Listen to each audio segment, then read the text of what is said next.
하나님의 말씀은 누가복음 5장 8절에서 11절 말씀입니다. 시몬 베드로가 이를 보고 예수의 무릎 아래에 엎드려 이르되 주여 나를 떠나소서 나는 죄인이로소이다 하니 이는 자기 및 자기와 함께 있는 모든 사람이 고기 잡힌 것으로 말미암아 놀라고 세베대의 아들로서 시몬의 동업자인 야고보와 요한도 놀랐음이라. 예수께서 시몬에게 이르시되 무서워하지 말라. 이제 후로는 내가 사람을 취하리라 하시니 그들이 배들을 육지에 대고 모든 것을 버려두고 예수를 따르니라. 아멘. 아멘. 서로 인사할까요? 얼마나 애쓰셨어요? 힘드셨죠? 이렇게 한번 인사 좀 해볼까요? 세 분씩 좀. 앞뒤로 좀 인사. 얼마나 애쓰셨어요? 얼마나 힘드셨어요? 정말 애쓰셨어요. 수고 많으셨어요. 네. 그냥 뭐라고 할까요? 이렇게 명절이 곧 다가올 텐데 마치 시골집에 엄마가 어서 와 내 새끼 그러면서 밥상 차려놓고 따뜻한데 앉아 이러고 막 푸짐한 밥상에 따뜻하게 밥 먹고 쉴 수 있도록 하나님께 주무시지 마시고 그 위로를 좀 받으셨어요. 주무실 분은 주무셔도 돼요. 얼마나 잠을 또 못 주무셨겠어요. 네, 하여튼 하나님 위로해 주시고 품어 주시기를 축복해요. 빈배를 경험하고 있는 베드로와 형제들, 그래서 자기가 빈배이기 때문에 예수님을 모실 수 있는 기회가 열렸고 또 예수님께서 오셨기 때문에 예수님의 음성을 정확하게 들을 수가 있었고, 이제 말씀이 들어가서 예수의 빛으로 비춰진 베드로가 예수님께서 깊은 곳으로 가라 하시는 음성 속에 순종하죠. 그걸 다 믿고 이해가 돼서 순종한 게 아니죠. 이해가 안 되지만 예수님이 말씀하셨으니까 따라가는 거죠. 그래서 저희는 저번 주에 우리가 양이다 그랬어요. 볼 수도 듣는 것도 어렵고 후각도 어려워서 정확하게 분별도 안 되지만 따라오라 하시는 주님이 계시니까 따라가는 거죠. 이해가 다 돼서 따라가는 거 아니죠. 오늘 그 이해가 다 되지 않는 베드로에게 주님께서 깊은 곳에 가서 금을 던지라 했을 때 그 두 배가 잠기는 역사를 경험하고 나서 이제 본격적으로 그 말씀은 베드로 안에서 삶으로 이렇게 다가오게 되는 걸 보게 됩니다. 1번 같이 한번 읽어볼게요. 사람을 낚는 어부가 되기 위해서는 죄인임을 고백해야 합니다. 8절 같이 봤죠? 시몬 베드로가 이를 보고 예수의 무릎 아래 엎드려 이르되 주여 나를 떠나소서 나는 죄인이로소이다 하니 베드로가 예수님 앞에 갑자기 엎드리고 물고기가 많이 잡힌 걸 봤어요. 보고 엎드렸어요. 그리고 엎드리고 저 같으면 동업해 주시죠. 그럴 것 같은데 갈릴리 수협 쪽에 어촌 게장 하나 마련해 놓겠습니다. 이럴 것 같은데 엎드려서 간청을 했는데 뭐냐면 떠나달래요. 이건 아니죠. 이렇게 포인트를 잘 잡는 분을, 자리를 잘 잡아주시는 분을 보내면 안 되죠. 꽉 잡아야지. 그리고 하는 말이 나는 죄인이래요. 물고기 잡았는데 무슨 죄인. 그냥 읽으면 얼마나 이게 소화가 안 되는 말씀인지 모르겠어요. 도대체 베드로가 뭘 받길래 그럴까? 9절 10절도 같이 받을게요. 이는 자기 및 자기와 함께 있는 모든 사람이 고기 잡힌 것으로 말미암아 놀라고 세베대 아들로서 시몬의 동업자인 야고보와 요한도 놀랐음이라. 여기까지요. 놀랐대요. 다른 사람도 놀랐어요. 여러분, 기적을 보고 놀라는 건 좋은 거죠. 기적을 보고 놀란 것이 믿음까지 갈까? 가기도 하고 그렇지도 않을 때도 있습니다. 10가지 재앙을 파라오도 애굽의 바로도 봤거든요. 홍해가 갈라지는 걸 애굽의 전차 부대도 봤거든요. 그렇다고 믿음이 생기지는 않습니다. 홍해가 갈라지는 그 사건 속에 그들은 계속 죽이려고 쫓아오지 않습니까? 요한복음 11장에 나사로가 죽음에서 걸어 나오는 걸 보죠. 많은 사람들이 믿습니다. 그리고 그 사실을 바리새인들한테 얘기할 때 바리새인들은요 본격적으로 예수님을 죽일 준비를 합니다. 기적을 보면서 그럴 수 있나요? 그럴 수 있습니다. 여러분, 기적을 보고 놀라는 사건이 믿음의 사건까지 간다는 것은 좀 다른 이야기입니다. 그러면 베드로는 도대체 기적을 보긴 봤는데 뭘 봤길래 이럴까? 베드로의 마음속에 있었던 게 뭘까? 우리 부자와 나사로 이야기 아시죠? 부자가 지옥에 가죠. 그래서 너무 고통스러운데 아브라함 품에 안겨있는 나사로를 보면서 나사로 좀 보내서 내 형제들한테 여기 오지 말라고 전달 좀 해주면 안 되냐고 그러죠. 그 부분 같이 읽어볼게요. 나는 형제가 5이나 있습니다. 제발 나사로가 가서 그들에게 경고하여 그들만은 고통받는 이곳에 오지 않게 하여 주십시오. 그러나 아브라함이 말하였다. 그들에게는 모세와 예언자들이 있으니 그들의 말을 들어야 한다. 부자는 대답하였다. 아닙니다. 아브라함 조상님 죽은 사람들 가운데서 누가 살아나서 그들에게로 가야만 그들이 회개할 것입니다. 아브라함이 그에게 대답하였다. 그들이 모세와 예언자들의 말을 듣지 않는다면 죽은 사람들 가운데서 누가 살아난다고 해도 그들은 믿지 않을 것이다. 죽은 사람이 살아나는 걸 봐도 안 믿는다는 거죠. 여러분, 말씀이 들어오는 말씀 속에서 오는 믿음이 세워지지 않으면 어떤 놀랄 사건이 와도 믿음은 들어가지 않습니다. 그럼 베드로 안에 있는 믿음은 기적도 기적인데 지금 베드로는 예수님 말씀이 이해되고 깨달아지어서 한 게 아니거든요. 단지 그 말씀에 순종했더니 말씀대로 이루어진 걸 봤어요. 그러니까 이 사건은 뭐가 이루어진 사건이에요? 말씀이 이루어진 사건이라는 거예요. 도대체 저분의 말씀에 어떤 능력이 있길래 이런 일이 일어나는 거지? 라고 뭐에 놀라고 있는 거냐면 그 하신 말씀의 능력 앞에 놀라고 있는 거예요. 야, 저분 말씀 진짜구나. 저분 말이 진리구나. 이게 막 깨달아지기 시작하는 거죠. 이스라엘 사람들이요, 하나님에 대한 기본적인 믿음이죠. 하나님이 궁창을 만드사 위의 궁창과 아래 궁창으로 나뉘라 하심에 뭐 했어요? 그대로 되니라요. 말씀하시면 그대로 되니라요. 여호와께서 예레미야 입으로 하신 말씀이 뭐 했어요? 이루어지는 거예요. 말씀대로 이루어지는 거예요. 같이 읽죠. 마리아가 이르되 주의 여종이오니 말씀대로 내게 이루어지리이다가 이스라엘 백성들의 기본 마인드예요. 말씀이에요. 말씀이 오면 행함이에요. 그대로 가는 거예요. 그래서 그들은 알고 있다라고 하는 그 안다라는 동사는요, 노우가 아니고 익스피어리언스예요. 경험하는 거예요. 우리는 아는 지식이 안다라고 하지만 그들은 그렇게 얘기하지 않습니다. 한빛교회 알어라고 할 때 거기 별다방 옆에 있는 뭐 있지 이렇게 얘기하는데 히브리 사람들이 한빛교회 알어 이럴 때는요, 그 교인인 거예요. 다니고 있는 거예요. 그때 안다고 얘기하는 거예요. 경험하는 걸 얘기하는 거죠. 말씀은 경험되는 겁니다. 베드로가 그의 말씀에 어떤 능력이 있길래 이런 역사가 일어나는가 말씀을 받아들이는 거죠. 여러분, 우리 믿음의 근거는 뭔가요? 이렇게 기분이 좋으면 믿음이 좋아진다고 생각하시나요? 내가 상태가 환경이 좋으면 믿음이 좋아진다고 생각하시나요? 믿음은 말씀 위에 세워져야 합니다. 말씀이 그러하다면 내면의 평안과 함께 어려운 환경을 뚫고 나갈 수 있는 권세가 여러분들에게 임하시기를 축복합니다. 베드로가 예수님의 이적을 보면서 선생님이라고 부르다가요, 이제 오늘 주여라고 부르고요, 예수님 앞에 엎드리고요, 그리고 자신을 죄인이라고 소개하죠. 하나님을 처음 만났을 때 우리의 가장 기본적인 정서가 두려움입니다. 영적인 걸 봤기 때문에 무서워서 두렵기도 하지만 내 내면의 실존이 드러나기 때문에 두렵습니다. 세례 요한의 아버지 사가랴가 천사를 만났을 때 두려웠다라고 표현되어 있고, 마리아에게 천사가 왔을 때 천사가 입을 열자마자 하는 말이 두려워하지 말라입니다. 하나님의 빛이 들어가는 순간 우리는 두렵습니다. 자신의 실존을 깨닫는 거죠. 우리가 요즘 창세기 묵상을 하잖아요. 노아를 보면 노아는 당대의 의인이고 의롭고 온전한 자고 순종해서 방주를 지어서 구원을 받은, 그래서 저희는 아담의 후손이 아니라 어째 보면 아담의 후손 쪽은 다 정리되고 노아로부터 모든 인류가 시작됐기 때문에 노아의 후손이라고 말할 수밖에 없을 정도로, 그리고 그가 방주 지을 때 얼마나 조롱을 받았어요. 그러나 그 조롱받는 사건으로 인해서 온 가족이 사는 일이 벌어졌기 때문에 그의 조롱은 곧 영광이 되고 그로 말미암아 온 후대가 사람들에게 퍼져나갔다라고 얘기하는 걸 봐서 그 많은 사람들이 전부 노아를 존경하죠. 나이도 제일 많고 믿음도 제일 좋고 아마 왕의 위치에 올라 있었을 것 같아요. 그러니까 노아가 하는 일이 뭘까요? 술 취하는 거죠. 여러분, 저희가 편안하고 안락하고 정점에 오르는 순간 하는 것은 타락밖에는 없어요.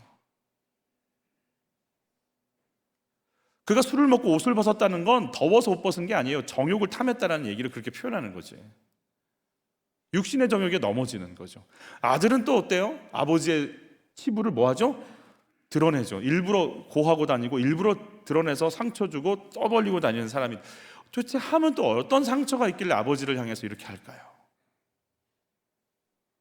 뭔가 됐다라고 하는 이 가정이 정욕과 상처로 무너지는 걸 봐요. 이스라엘의 강력한 왕국을 이룬 다윗, 예수님의 예표, 하나님 마음에 합한 사람, 다윗의 마지막 사무엘하 24장의 마지막은 사단이 격동해서 인구조사해가지고 명예를 욕을 쫓다가 하루에 7만 명이 죽는 걸로 다윗의 이야기가 끝이 나요.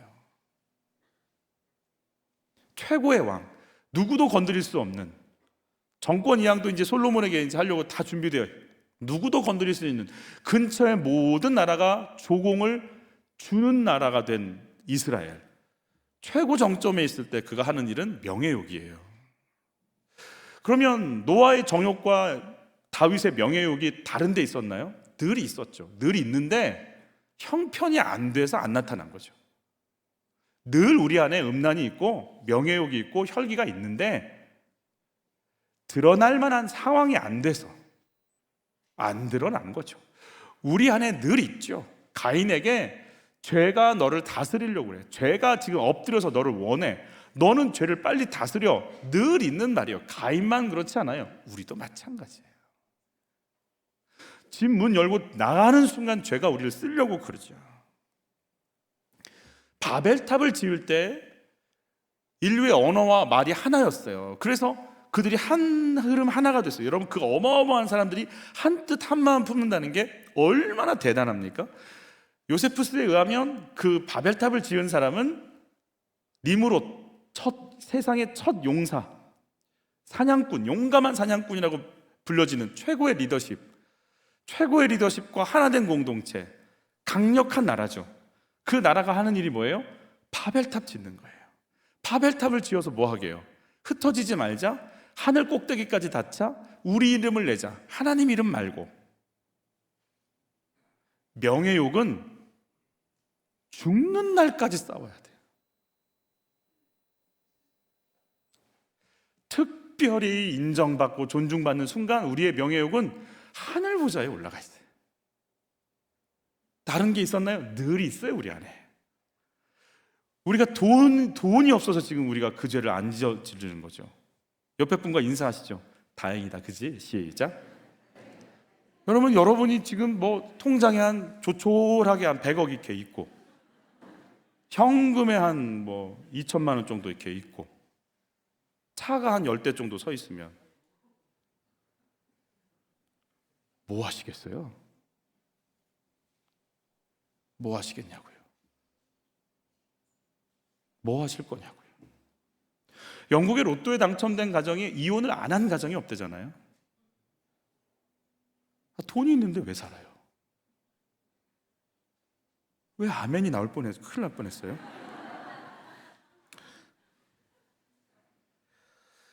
우리는 힘이 생기면 죄가 드러나게 돼 있어요. 근데 그 죄는 힘이 생겨서 나타난 게 아니고 원래 있는데 때를 만난 거죠. 베드로는 자신의 장모를 고쳐준 예수, 자신의 이름을 바꿔주신 예수, 자신의 동생들로부터 메시아를 만났다는 얘기를 듣게 한 그 예수를, 그 예수의 말씀을 들을 마음이 없어요. 그러니까 무리들은 달려가서 예수의 음성을 듣지만 베드로는 물고기 잡아요. 예수님의 말씀이 들어오는 거 원치 않아요. 그 당시 예수님의 주된 메시지는 회개하라, 천국이 가까이 왔느니라, 마음문 열어라, 생각을 바꿔라, 하나님의 통치와 나라가 네 속에 들어가야 될 것이다. 그럼 그 말씀 듣기를 원치 않았다는 건 무슨 통치 받기를 원치 않은 거예요? 말씀의 통치 받기를 원치 않은 거죠. 베드로의 예수님의 말씀을 거부하는 마음이 있는 거예요. 그런데 빈배가 되니까 어쩔 수 없이 예수님을 모셨다니까요. 그래서 예수님을 말씀을 가장 가까이에서 들을 수밖에 없고, 근데 예수님이 콕 찍어서 깊은 곳으로 가라. 이러니 정말 어떻게 이거 도망갈 수도 없고 어찌 할 수도 없는 상황에 생겨서 그냥 간 거잖아요. 뭐 말씀을 듣고 싶습니다, 말씀하소서, 뭐 굶주려 있나 이런 거 아니잖아요. 그냥 어쩔 수 없이 끌려갔고 어쩔 수 없이 들었고 어쩔 수 없이 명령을 받았고 어쩔 수 없이 행한 건데 이적이 나타났어요. 자기가 한 거 아니에요. 말씀이 그렇게 한 거잖아요. 그러니까 자기 안에 영적 상태가 보이는 거죠. 나 예수님 말씀 거부한 내 안에 있는 거 드러나는 거죠. 저는 바벨탑을 보면서 묵상하면서 제 상태가 좀 보이는 것 같더라고요. 탑을 쌓아 이름을 내자, 우리 이름을 내자. 제가 아이들을 보면서 제 아이들을 향해서 그런 마음이 있거든요. 내 아버지, 너희 아빠의 그 위치, 소셜 포지션을 위하여 이 정도는 해야만 하느니라, 뭐 이런 게 있어요. 제 안에 보여주고 싶은 마음이 있어요.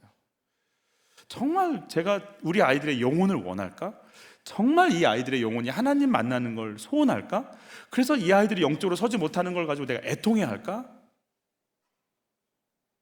그 애통보다 그냥 내가 좀 드러나는데 방해가 안 되기를 바라는 마음이 더 커요.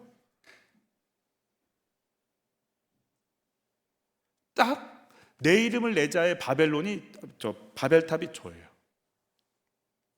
숨겨진 바벨탑이 늘 바벨탑 짓고 있는 거예요. 나 이름을 내자.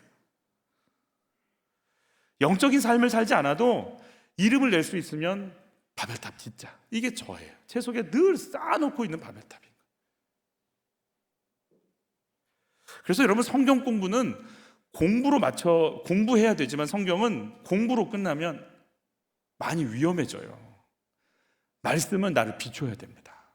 내가 성경을 읽지만 성경이 먼저 나를 읽어야 됩니다. 여러분, 말씀이 지식으로 들어오면 가르치고 싶습니다. 남에게 지식은 전달하고 싶은 거예요. 뽐내고 싶은 거예요.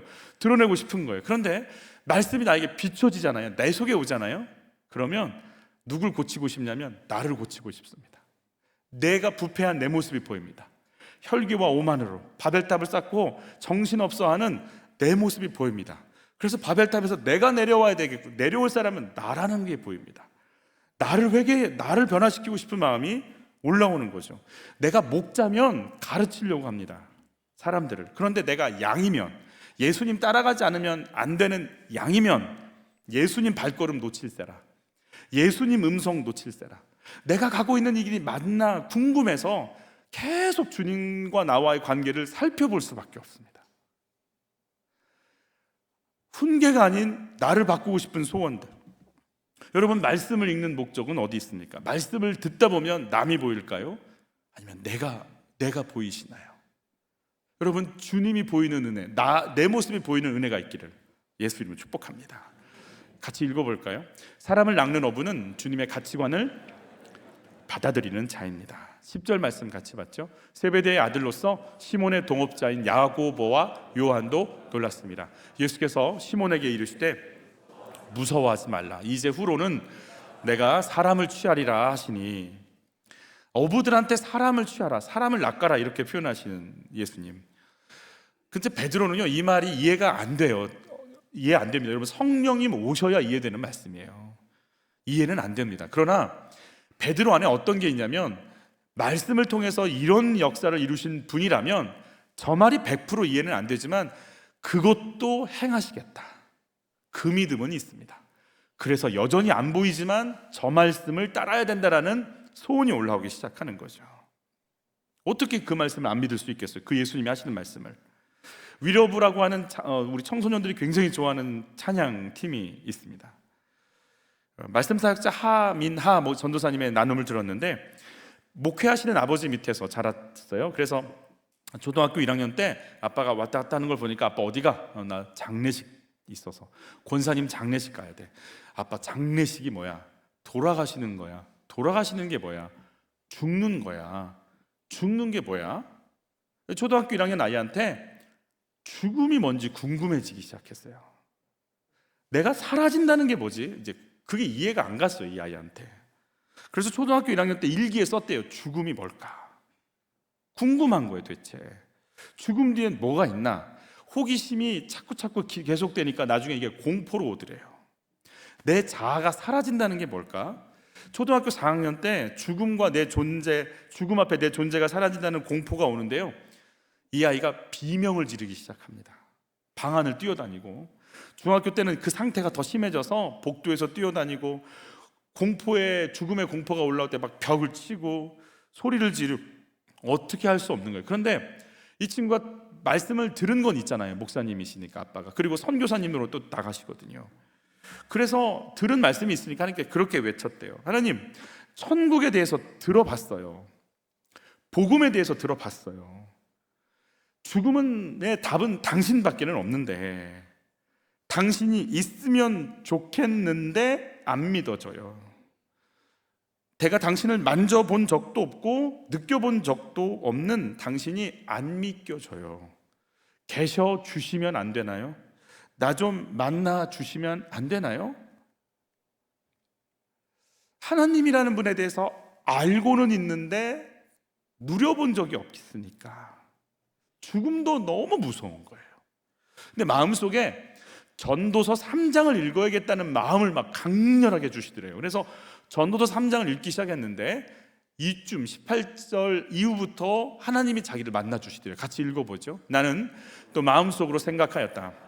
하나님은 사람이 짐승과 마찬가지라는 것을 깨닫게 하시려고 사람을 시험하신다. 이 시험은 죽음에 대한 시험을 이야기합니다. 계속 읽죠. 사람에게 닥치는 운명이나 짐승에게 닥치는 운명이 같다. 같은 운명이 둘 다를 기다리고 있다. 하나가 죽듯이 다른 하나도 죽는다. 둘 다 숨을 쉬지 않고는 못 사니 사람이라고 해서 짐승보다 나을 것이 무엇이냐? 모든 것이 헛되다. 둘 다 같은 곳으로 간다. 모두 흙에서 나와서 흙으로 돌아간다. 사람의 영은 어디로?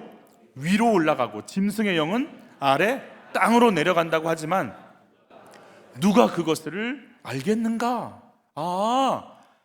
육체를 갖고 이렇게 있으면 다 죽는구나. 그런데 짐승은 아래로 가고 우리는 하늘 아버지께로 가는 거구나.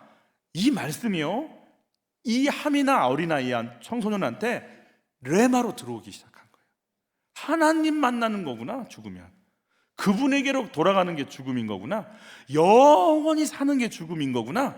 이 아이가요, 그 극도의 죽음의 공포에서요, 죽음에서 자유가 와버리는 거예요. 나는 영원히 사는 거다. 막 그 기쁨이 올라오기 시작하는데 얼마나 기뻤는지 혼자 막 찬양을 하기 시작하는 거예요. 막 이 눈에 아무 증거 아니 배워도 믿음만을 가지고서 늘 걸으면 나가세 의심 버리고 막 이러고 혼자 막 부흥회를 했다는 거예요. 어떤 변화가 왔는지 만지고 듣지 않고 받아들이지 않았던 내가 그 말씀이 믿어지는 기적이 일어나기 시작하는 거예요. 예수 이름으로 축복해요. 말씀이요, 믿어지시는 은혜가 있기를 바라요. 말씀이 믿어지는 순간부터 달라지기 시작하는 거예요. 변화가 왔는데 죽음이 두렵지 않더래요. 그리고 영원한 선물을 주신 하나님께 뭐든지 내가 이 땅 가운데 하면 되겠다라는 소원이 생기더래요. 그러니까 내가 왔고 죽으면 하나님께로 간다라는 이 구조가 열리면서 그럼 이 땅에서는 내가 하나님 뜻을 행하다 가는 거네. 인생이 해석이 되는 거예요. 그래서 여러분, 죽음이 해석이 되어야만 삶이 해석이 되는 거죠. 그러면서 이렇게 기도했대. 하나님, 저 뭐 할까요? 죽기까지 할 테니까, 죽어도 영원히 사는 거니까 뭐든지 할 수 있으니까 시켜만 주세요. 목사 빼고. 아빠가 고생하는 걸 이게 아빠 보니까 아닌 것 같아. 이거는 목사는 아닌 것 같다는 생각이 드니까 목사 빼고만 뭐든지 할게요. 뭐든지 시켜만 주세요. 2, 3년 동안 얼마나 가슴을 치며 기도했는지 가슴에 멍이 들 정도였다는 거예요. 정말 그랬대요. 뭐든지 시키면 하겠다라는 막 그런 뜨거움이 올라왔다라는 거죠. 근데 2, 3년 동안 주님이 침묵하시더래요. 그래서 자유의지를 동원시키라고 하시는 건가? 그래 힘 다 빠진 목소리로 뭐 할까요? 물었대요. 주님이 이 친구가 부산에서 태어난 친구거든요. 부산 사투리로 얘기를 하시더래요. 네 목사해라. 그래가지고 목사해. 그래가지고 목사하기로 했대요. 너무 행복했대요. 내가 하나님한테 쓰임 받을 수 있다라는 게, 하나님이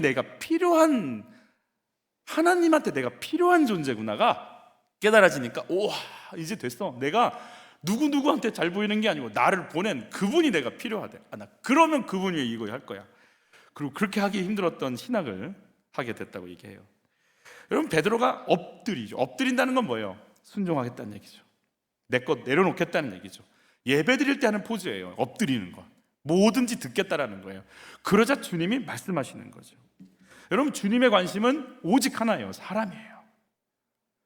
사람의 영혼이에요. 좀 더 정확하게 영혼 구원이에요. 주님의 관심은 그것밖에 없어요. 천지를 창조하실 때 궁창을 창조하시고 해달별을 두시고 땅을 주시고 바다를 가르시고 동식물을 갖다 놓으시면서 맨 마지막에 누굴 두시는 거예요? 아담 두시는 거예요. 가장 살기 좋은 모든 환경 정리하시고 사람 두시는 거예요. 천지창조의 목적은 그래서 사람이에요.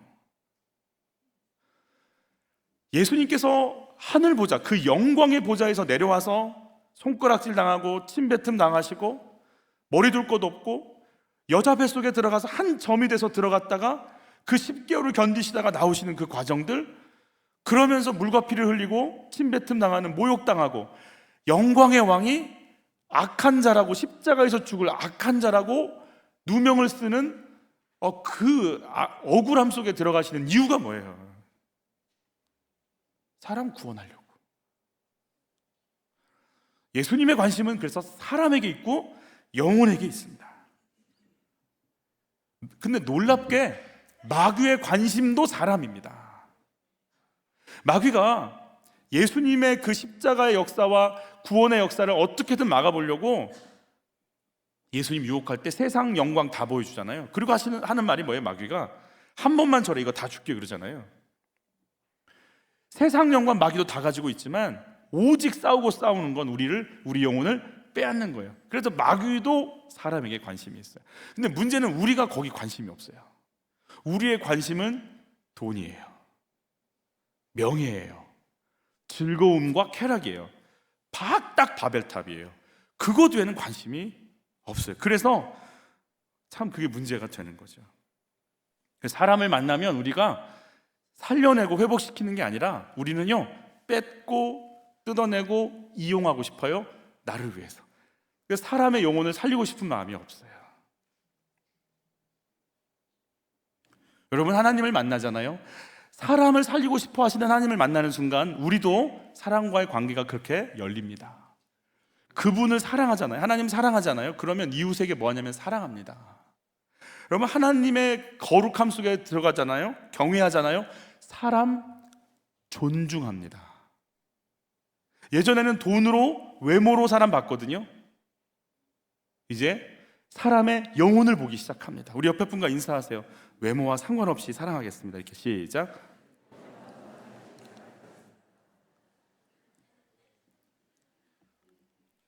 예수님의 용서 속에 거하면 사람을 긍휼히 여기게 되죠. 하나님의 소망 가운데 거하면 사람을 살리고 싶어집니다. 하나님의 인도하심 가운데 거하면 사람들한테 그 인도하심을 말해주고 싶습니다. 하나님의 풍성함 속에 거하면 그 여유가 생깁니다. 평안이 생깁니다. 품어줄 수가 있습니다. 하나님이 열리면 사람이 열립니다. 그래서 왜냐하면 하나님의 관심이 그렇기 때문에 그래요. 여러분, 예수님께서 베드로에게 물고기 팔아서 얼마 안 되는 돈 붙잡고, 물고기 몇 마리냐, 그거 큰 거 잡았냐, 작은 거 잡았냐, 몇 박스 잡았냐, 얼마나 쳐주냐, 요거에 온 신경을 쓰고 있을 베드로에게 알겠는데 이제 나랑 같이 그거 잠깐 내려놓고 영혼 건져내는 거 시작하자. 초청하시는 거죠. 여러분, 우리가 돈을 버는 목적은 어디 있을까요? 무엇을 위해 일하고 무엇을 위해 공부하고 예배할까요? 우리의 살아가는 삶의 의미가 뭘까요? 물질이 되는 순간 사람은 전부 이용해 먹어야 됩니다. 쾌락이 왕이 되는 순간 사람이 아닙니다. 나는 거의 짐승이 돼서 사람을 쾌락의 도구로만 봅니다. 우리가 사람의 영혼을 살리려고 할 때 하나님의 인도, 거룩을 유지할 수 있습니다. 우리 같이 한번 읽어볼까요? 사람 낚는 어부는 내려놓음을 통해서 주님을 따라갈 수 있습니다. 11절 같이 봤죠? 그들이 배들을 육지에 대고 모든 것을 버려두고 예수를 따르니라. 저희 교회 초등학교 아이가 학교에서 소중한 것을 이렇게 한번 적어보라고 해가지고 선생님이 몇 가지 예시도 했대요. 그래서 그걸 같이 적었대요. 적고 소중한 것들을 그 소중한 걸 남기고 그 다음 이제 좀 덜 소중한 거 순서대로 지워보라 그랬대요. 우리 그런 거 해보신 적 있으시죠? 지워봤는데 이 아이가 다 지우고 두 가지가 남았대요. 두 가지가 뭐냐면 부모님과 신앙이 남았대요. 근데 아이가 이제 마지막 하나를 지우라고 하니까 이 친구가 고민하고 정말 갈등하다가 부모님을 지운 거예요. 얼마나 이 아이 마음이 힘들겠어요. 그래서 집에 와가지고 엄마 품에 안겨서 울먹이면서 막 미안하다고 엄마를 지워버렸다고. 가치관이죠. 여러분, 가치에 따라서 우리는 지우고 붙이고 하죠. 저는 참 좀 이렇게 좀 그런 이야기지만 우리 아이들의 말씀의 가치관을 갖는 순간요, 부모의 바운들리를 벗어날 수 있습니다.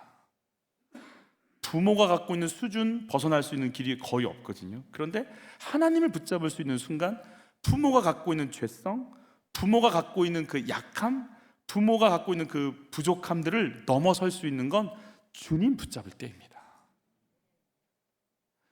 여러분, 내 수준에서 애들이 크기를 바라세요? 나를 깨야죠. 나를 깨서 정말 창조의 목적대로 날개를 펴고 세상에 갇혀 있지 않고 날아올라야죠. 내가 아니고 그를 붙잡아, 그분을 붙잡아. 엄마 아빠 붙잡지 마. 결국 그거 해주려고 엄마 아빠가 있는 거잖아요. 네가 붙잡을 건 주님이야를 가르쳐 주려고 우리가 있는 거 아니에요? 저는 우리 아이들이 그 말씀을 선택할 때 하나님 앞에 서게 되고 날개를 피게 될 걸 믿습니다. 뭔가를 붙잡으려면 뭔가를 놔야 합니다. 주의 은혜가 계속해서 변함없이 임하려면 내가 계속해서 뭔가를 버리는 게 시작이 돼야 됩니다. 여러분, 왜 버려야 되냐면요, 사람을 살리면 세상이 살고 하나님의 영광이 드러납니다.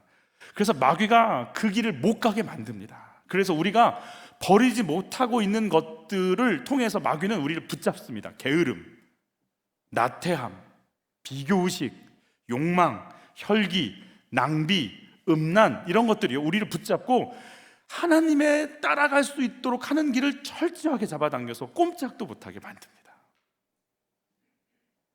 여러분, 예수님을 따르는 제자들이 십자가 앞에 향해서 가는 예수님 따라가다가 결국 예루살렘에서 가는 길에서 논쟁이 붙고 싸우는 일이 벌어져요. 왠 줄 아세요? 누가 크냐? 누가 우의정, 좌의정하냐? 그 명예욕, 그러니까 예수님과 3년 반을 따라다녀도 제자들 안에 명예욕은 떠나지 않습니다. 성령이 임하셨어요. 성령이 임해서 초대교회가 강력해졌어요. 예루살렘 교회가 부흥했어요. 제사장의 수많은 무리들이 와서 예수를 믿었어요. 학자들에 의하면 예루살렘 인구의 거의 모든 수가 예수를 믿었다고 그래요. 거의 다. 너무 좋아요. 서로 유무상통하고. 그런데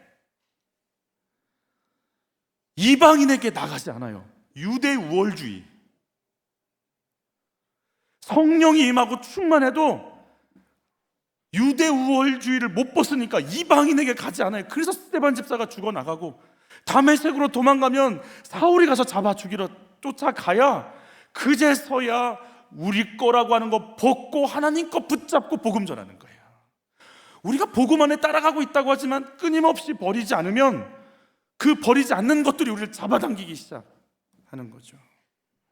하미나 전도사님, 그렇게 죽음에 대해서 해결이 돼서 신학을 공부하겠다고 태국에 계신 부모님 놔두고 미국에 가서 학비를 대주는 학교에서 아르바이트 해가면서 생활비 받으면서 복음 전하고 다니는 거예요. 이 친구가 어떻게 복음 전하냐면, 길거리에서 외치고 싶은데 들어주는 사람이 없으니까 자기 말을 들어주는 사람들이 있더래요. 노숙자들한테 가서 복음 전하는 거예요. 노숙자들이 하는 말은 오직 하나래요. 돈 있어? 돈 주면 뭐 할 건데? 약해야지, 술 먹어야지, 안 줄 거야. 그러면 노숙자들도 안 돼요, 그렇게. 그래서 치킨 사들고 가는 거예요. 치킨 주고 거기서 예수님 얘기하고, 늘 그 자리 가니까 방황하던 사람들도 만나서 도움을 주고. 그래서 이제 내가 이런 삶을 살아야겠다고 신학생들과 같이 시카고에서 가장 난민이 많고 이민자가 많은 곳으로 들어가서 살았대요. 갱단의 위협도 있고 막 이런 위협도 있지만 가서 살면 복음 전할 수 있다니까. 여러분, 얼마나 뜨거워요. 죽음에 대해 열렸어요. 주님을 위해 쓰임받는 종이 되려고 했어요. 공부도 잘해서 장학금이 나와요. 그리고 또 생활비가 아르바이트 힘들지만 또 나와요. 살 수 있겠다 생각이 들었어요. 그러자 그 안에서요 뭐가 올라오냐면 교만이 올라오더래요. 복음을 전하고 하나님께 쓰임을 받으니까 뭐가 올라오냐면 잘 되니까 교만이 올라오더래요. 그래서 대학원에서 100% 장학금일 줄 알았더니 15%가 나와서 100%가 나와도 살똥말똥한데 하나님이 또 뭣도 막으시냐면 일자리도 다 막으시더래요. 일을 할 수가 없더래요. 일을 해야 먹고 사는데 대학원 공부하다가 밥 먹으러 가게 그러면 안 갔대요. 돈이 없어서. 자기가 노숙자들에게 이렇게 치킨을 갖다 주면서 복음을 전했는데요, 대학원 생활은요 그런 사람들에게 음식 나눠주는 그 속에 가서 줄 서서 그거 받아다 먹었대요. 한국 라면이 먹고 싶은데 1,000원짜리인데 그거 살 돈이 없어서 제일 싸구려 100원짜리 사서 고춧가루를 뿌려 먹었대. 그래서 아무 일도 할 수가 없어서 2시간 동안 걸어만 다니는, 막 그랬대. 하루에 2시간 동안. 열린 곳은 교회여서 그냥 들어가서 할 수 있는 게 기도였대. 여러분, 우리가요 이렇게 복음을 향해 가도 버릴 교만이 있어요. 다윗도 최고의 정점에서 버릴 명예욕이 있고요, 노아도 최고의 정점에서 버릴 정욕이 있는 것처럼 우리는 끊임없이 복음을 향해 갈 때 버리지 않으면 안 되는 거예요. 세상과 마귀가 우리를 가만두지 않습니다. 내가 원래 있었던, 내 속에 원래 있었던 그 죄성들이요 늘 드러나서 기회만 보고 있는 거예요. 특별히 존경받을 때, 넘어질 때입니다. 지금은 위러브라고 하는 팀에서 청소년들을 품고 기도하고 있는 사역을 하는데, 우리 잠깐 그 영상을 볼 거거든요. 죽음의 문제가 해결됐고 그 고통 속에서 하나님을 만났고 살려내고 싶은 소원으로 이제 한국에 와서 사역을 하게 되셨는데, 그 영상을 잠깐 보도록 할게요.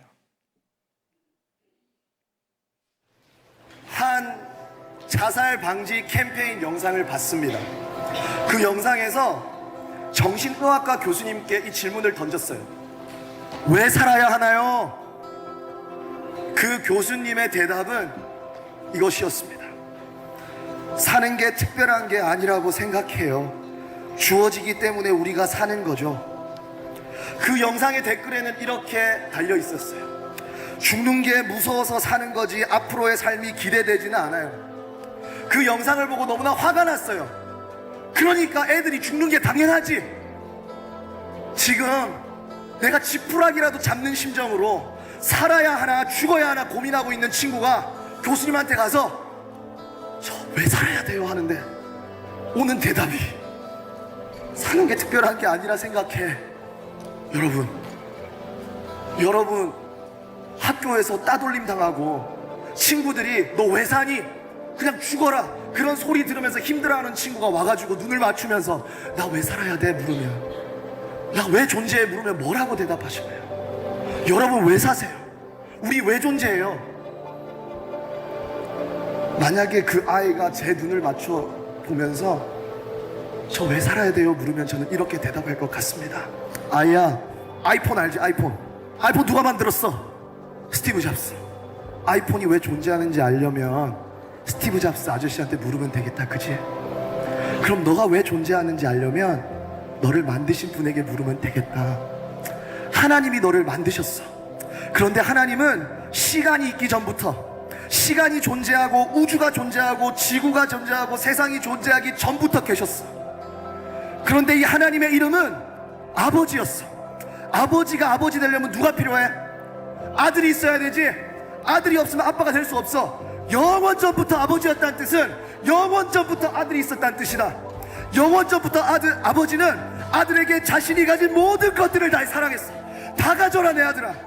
그러자 아들이 그 사랑을 모두 다 받더니 아버지에게 아닙니다 아버지, 제가 저의 가진 것 모든 것들을 드립니다 하고 받은 것과 자기가 가진 모든 것을 쏟아 아버지에게 사랑하는 거야.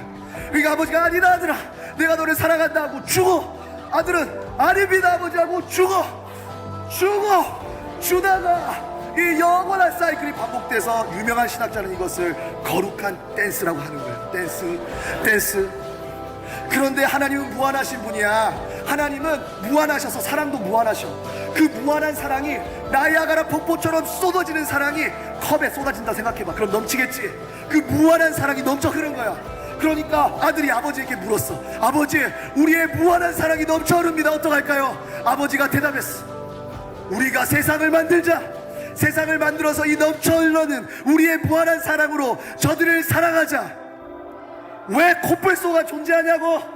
하나님은 사랑이시니까. 왜 우리가 오늘 숨쉬는 공기가 존재하냐고? 하나님은 사랑이시니까. 왜 도미 솔 누르면 화음이 울려 퍼지냐고?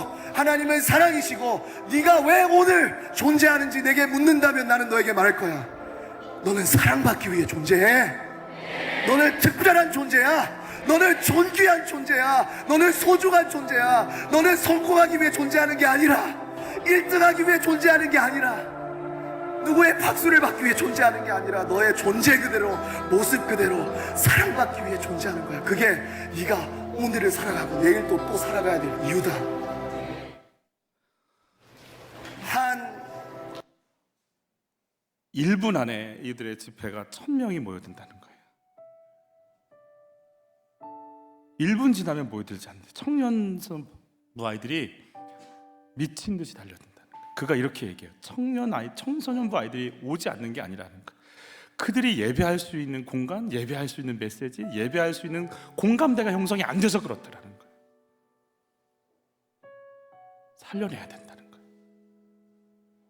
죽음에 대해서, 그리고 내 삶에 끊임없이 버리지 않으면 안 된다는 걸 깨달은 이분이 우리 그 길을 가야 된다고 외치는 거예요. 우리 그 길을 가야 된다고.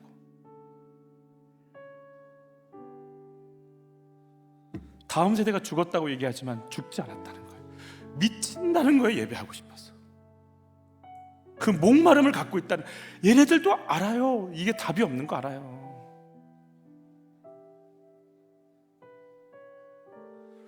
주의 성령께서 우리를 감동시켜 주시기를 바라요.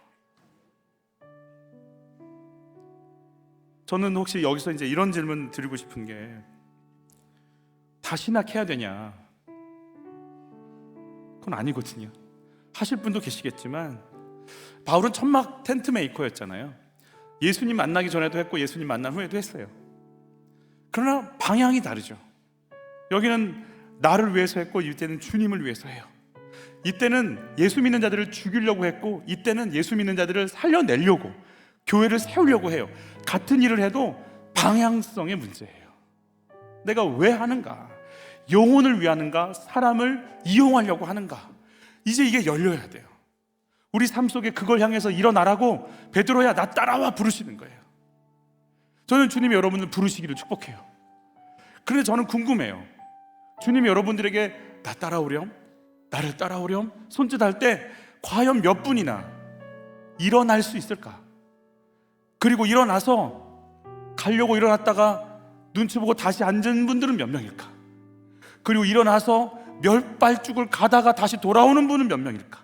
그리고 가다가 지쳤다고 다른 길로 셀 분은 몇 명일까? 일어나서 음성 듣고 가고 또 가고 갈 분은 과연 한빛교회 몇 명이 남을까?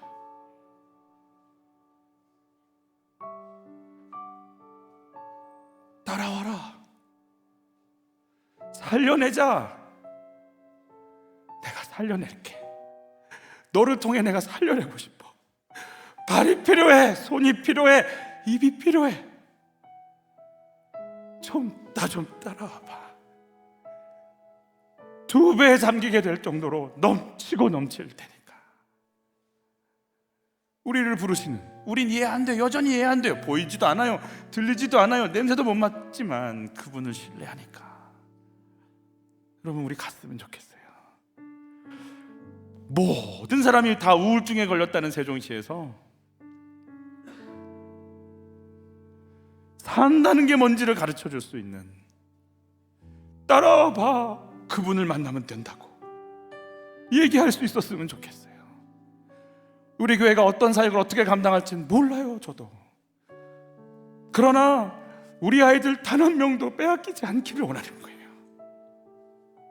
고3 돼서 대학 가면 다 떠나는 교회 말고 주여, 이제 내가 본격적으로 당신 앞에 헌신할 계획 왔으니 나를 쓰소서 하고 날개를 달고 날아오를 수 있는 아이들이 넘쳐나는 생명의 역사가 계속되기를 바라는 거예요.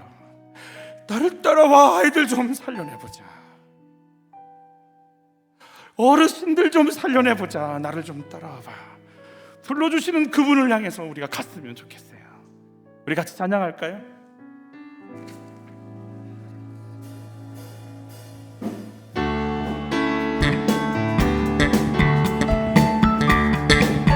박수 치며 찬양할까요?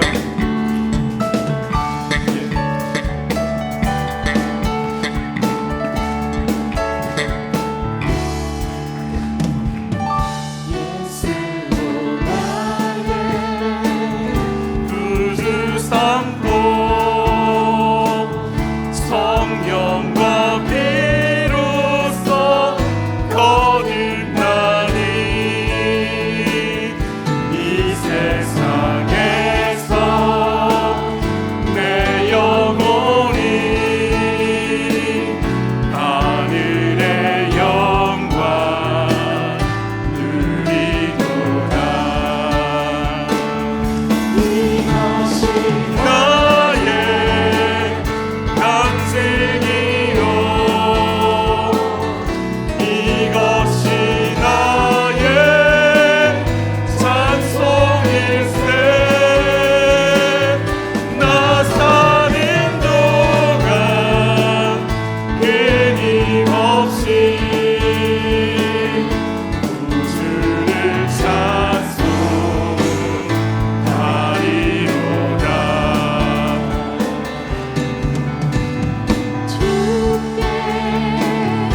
맡긴 내 사랑의 음성을 듣는 주네. 천사는 왕래 다른 것과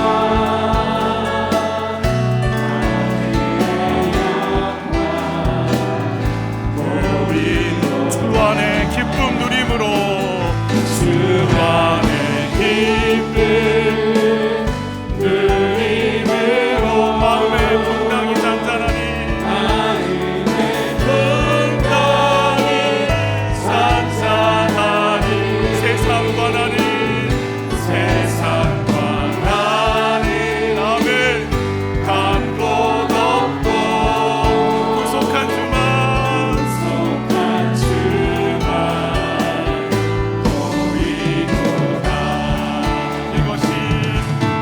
이것이 나의 간증이요,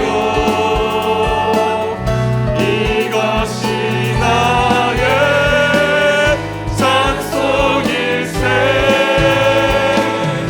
나 사는 동안 끊임없이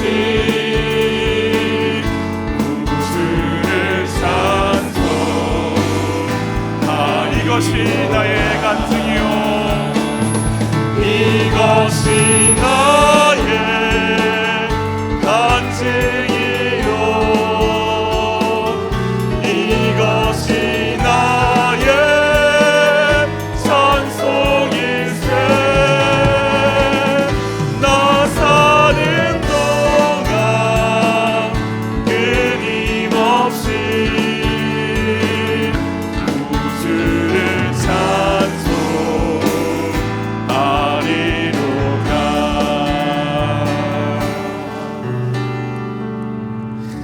몰라요. 우리가 이제 주님 따라간다는 게 뭔지 모르겠지만 주님만 보이기를 바래요. 나 따라와봐. 예?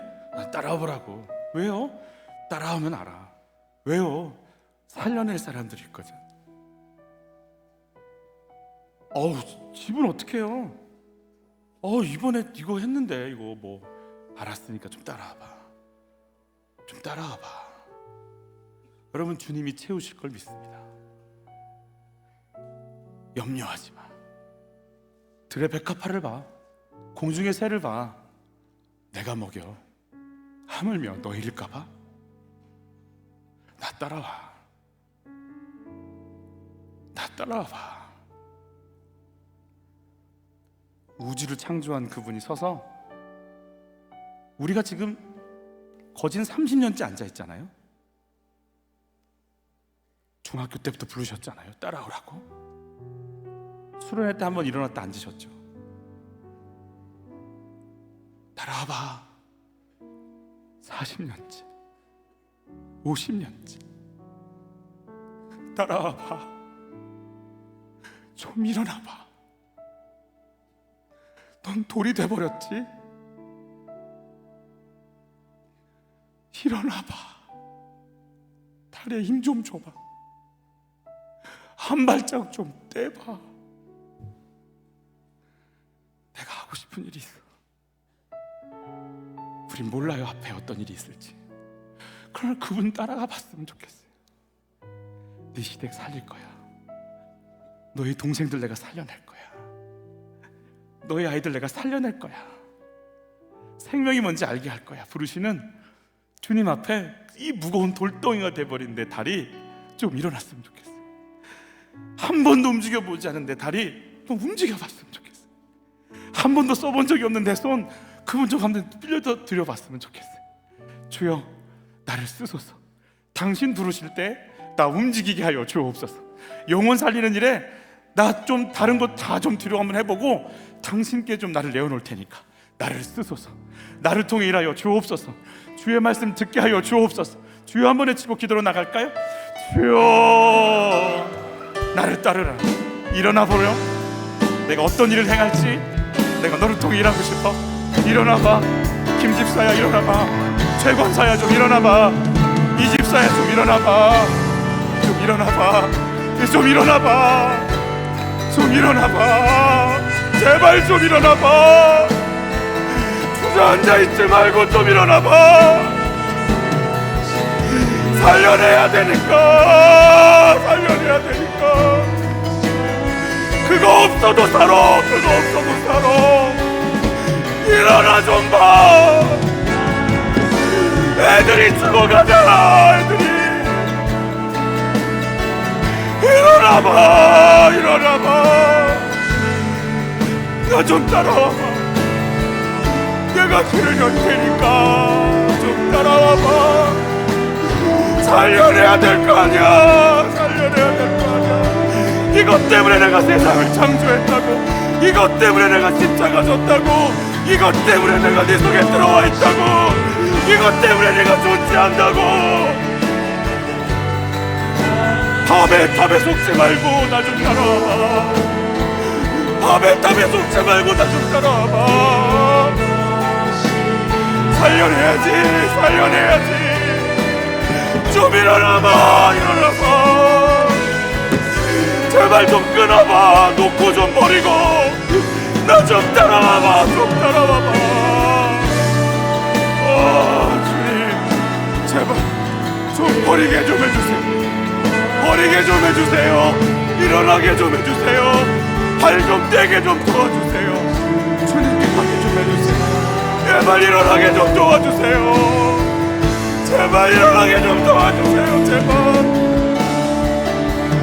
예수로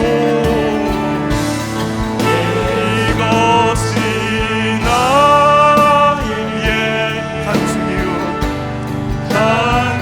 간증이요. 하나님 도와주세요. 일어날 힘을 주세요. 일어날 힘을 주세요. 말씀을 따라가 이해 안 되지만 다 모르지만 당신을 신뢰하니까 따라갈게요. 갈게요. 저희가 갈게요. 주님 따라갈게요. 주님 좀 도와주세요. 주님 좀 도와주세요. 주님 좀 도와주세요.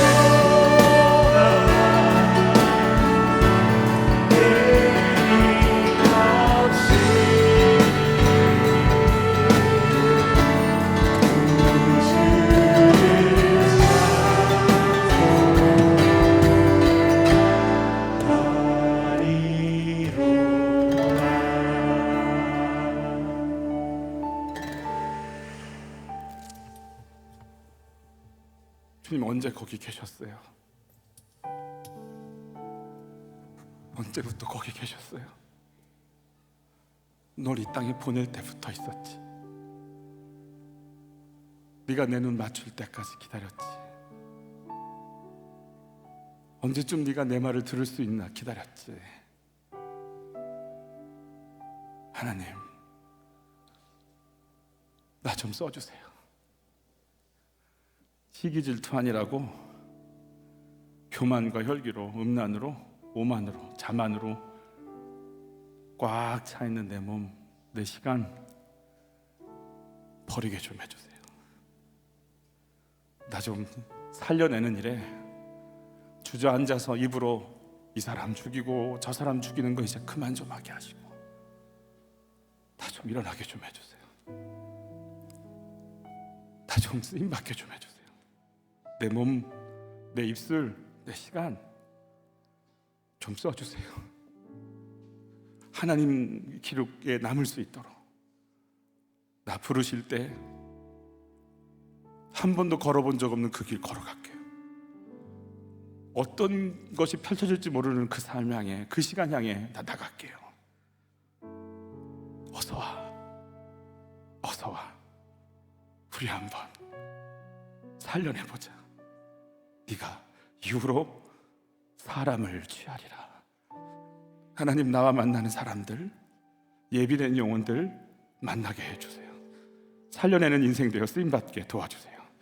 귀한 예물 드립니다. 지금 받아주세요. 물질 걱정하지 마 얘들아. 내가 채워줄게. 공중의 새도 들풀도 내가 먹이고 싶어. 내가 채워줄게. 주님 앞에 나갑니다. 아버지 사랑합니다. 우리를 채우시고 그 부르심에 합당한 인생 되어 쓰임받을 수 있도록 역사하여 주옵소서. 귀한 예물을 드립니다. 받아주시고 우리의 삶과 연약함도 받으시고 하나님의 거룩한 기품대로 채우시고 역사하여 주옵소서. 생명 살리는 일에 쓰임받는 인생 되게 하옵소서. 예수님의 이름으로 기도하옵나이다. 아멘.